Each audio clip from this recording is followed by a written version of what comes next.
They carved flesh not for flesh's sake, but for becoming.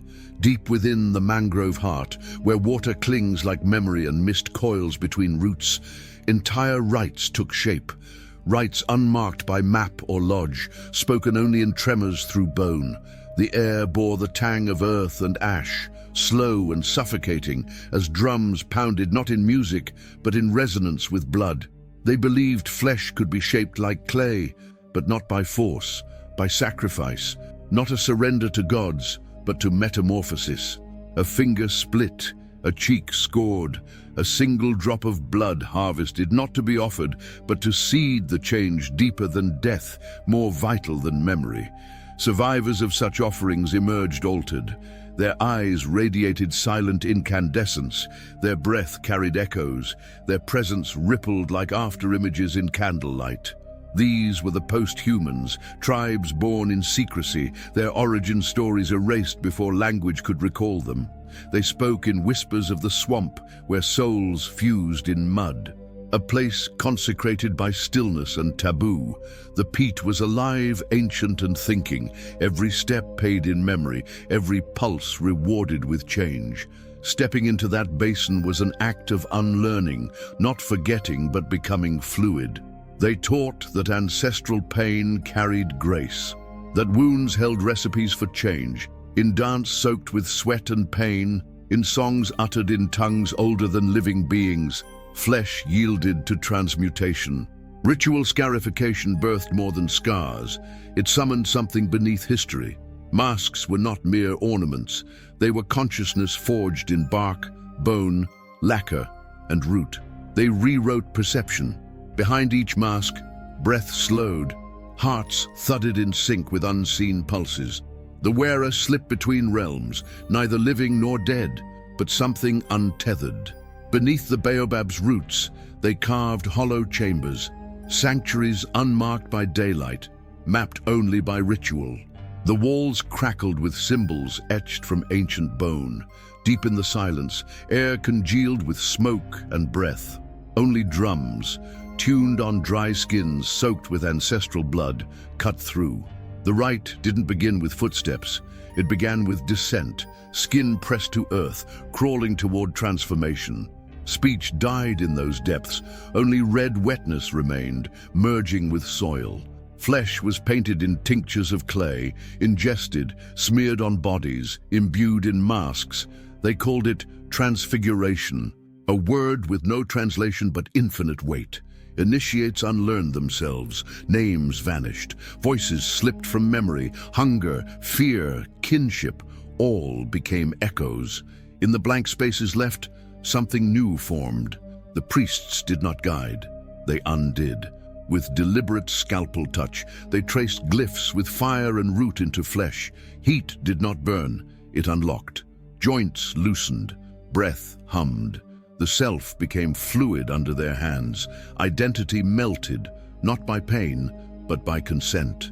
Beneath skin, beneath fear, the spirit stirred and began. They were the cult of the undone body, not because they destroyed, but because they offered escape from flesh itself. Hidden from rulers, undefinable by law, they practiced transformation, not by steps, but by unveiling. Their rituals were not ceremonies. They were layered experiences mapped in breath, stillness, and silence. Wrappings soaked in root and scent, sealed not to protect, but to hollow. Every pulse diminished until the body surrendered to stillness.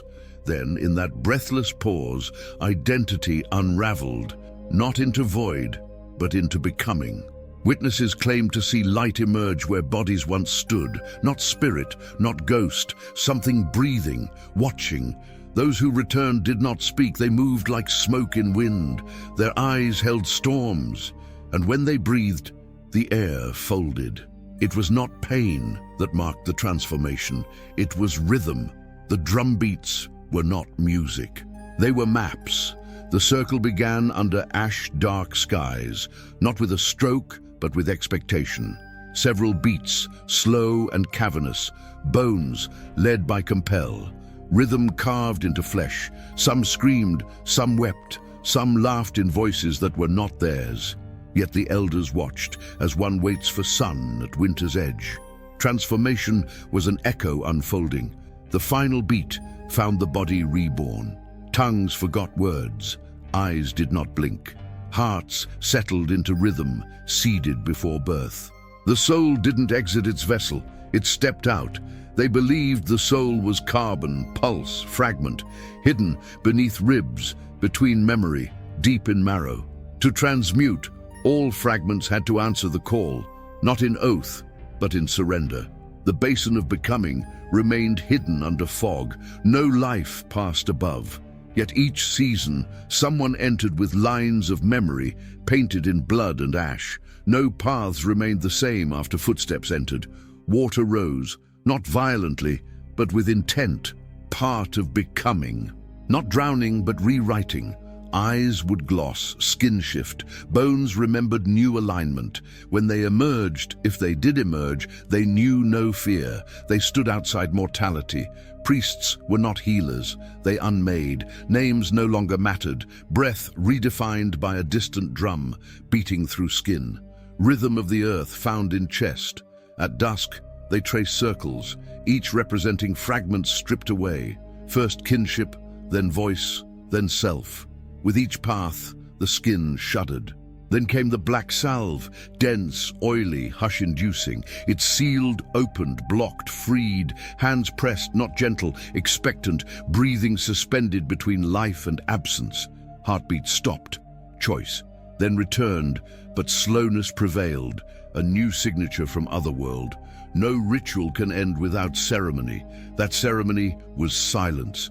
They were no longer speaking. They resonated. Their bones creaked in unison. They vibrated paths written in breath. No longer human, not yet other. Thresholds walking. After the shattering, the sanctuary grew heavy with unspoken truths.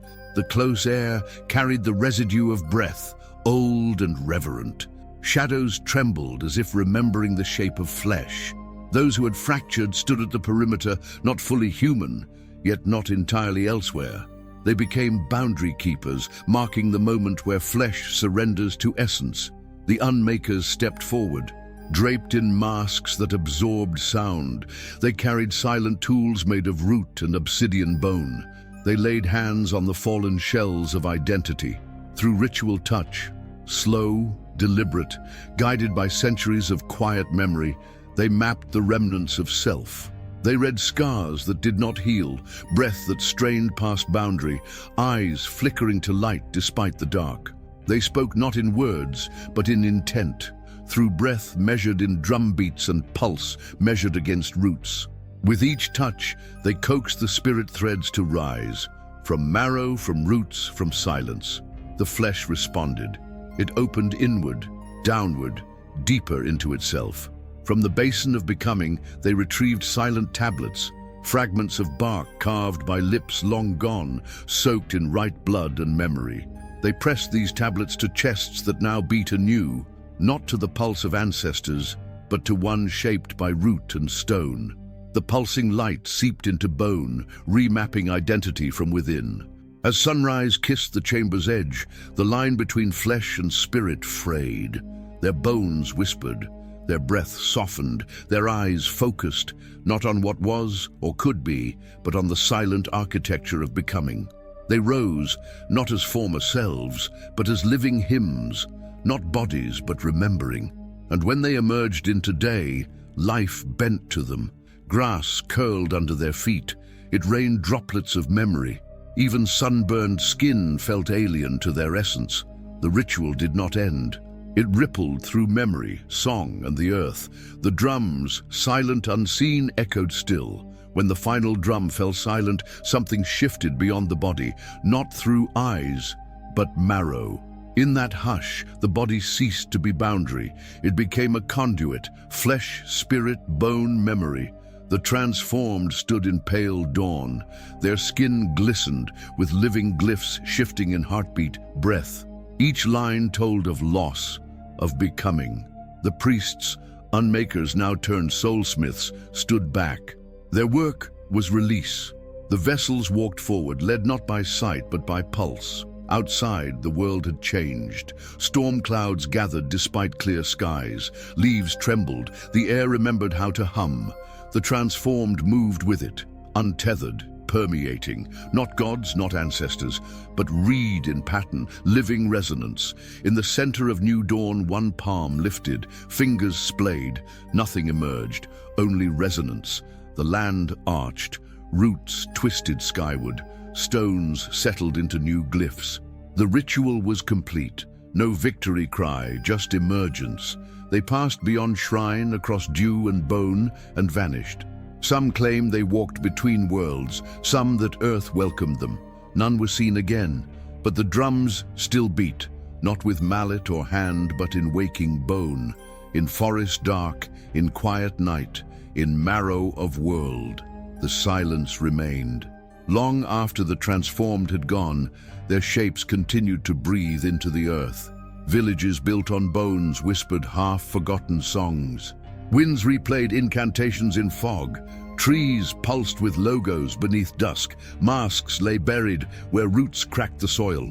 Drums sank into wells. Travelers murmured tales of things too alive. On certain nights, children walked into the swamp, drawn by laughter like home. Few returned. Those who did spoke not. Their tongues changed, tuned to resonance of the unsaid. Priests disappeared too, not taken, but invited. Roots swallowed cloaks, stones ate their bones. They became hymn in wind, pulse in rock, breath in root. In those places silence spoke. Transformation remains possible, in lingering breath, in cracked flesh, in marrow secrets. Stand by the basin, and you might hear the soul's refrain. Not melody, but absence, a hum between worlds. That hum may answer if one listens.